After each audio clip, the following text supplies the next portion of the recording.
അടിച്ച് അണ്ണാക്കി കൊടുക്കാന്ന് വെച്ചാൽ ഇതാണ്. ഫസ്റ്റ് വീക്ക് തന്നെ ഔട്ടായ രഞ്ജിത്ത് വന്നിട്ടുണ്ട്. അനീഷിനെ കണ്ടപ്പോൾ തന്നെ marriage.com എന്ന് പറഞ്ഞ് കളിയാക്കുന്നുണ്ട്. എന്ത് ഗെയിം പ്ലേ ആണെങ്കിലും നന്നായിട്ടുണ്ട് എന്നൊക്കെ രഞ്ജിത്ത് അനീഷിനോട് പറയുന്നു. എന്നാൽ അനീഷ് വളരെ മാന്യമായിട്ട് തന്നെ എൻ്റെ ഗെയിമൊന്നുമല്ല എന്ന് പറയുന്നുണ്ട്. അനുമോള് കബളിപ്പിച്ചു അല്ലേ എന്നൊക്കെ അനീഷിനോട് ചോദിക്കുന്നുണ്ട്. അനീഷിനെ ട്രിഗറാക്കാനും പുറത്തെ നെഗറ്റീവാക്കാനും വേണ്ടിയാണ് ഓരോന്ന് ചോദിക്കുന്നത്. എന്നാൽ അനീഷ് വളരെ ചിരിച്ചുകൊണ്ട് തന്നെ ഞങ്ങളുടെ ചാപ്റ്റർ ഞങ്ങൾ ക്ലോസ് ചെയ്തതാണ്, ഇനി മൂന്നാമതൊരാൾ വന്ന് അത് കുത്തിപ്പൊക്കാൻ നോക്കണ്ട എന്ന് മാസായിട്ടുള്ള മറുപടി അങ്ങ് കൊടുക്കുന്നുണ്ട്.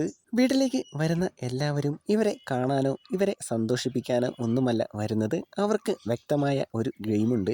പുറത്ത് പോസിറ്റീവായിട്ടുള്ള ആളുകളെ തങ്ങൾക്ക് ഇഷ്ടമല്ലാത്തവരാണെങ്കിൽ അവർ വിൻ ചെയ്യാൻ സാധ്യതയുണ്ടെങ്കിൽ വരുന്നവർ അവരെ എങ്ങനെയെങ്കിലുമൊക്കെ ട്രിഗർ ചെയ്ത് നെഗറ്റീവാക്കാൻ ശ്രമിക്കും.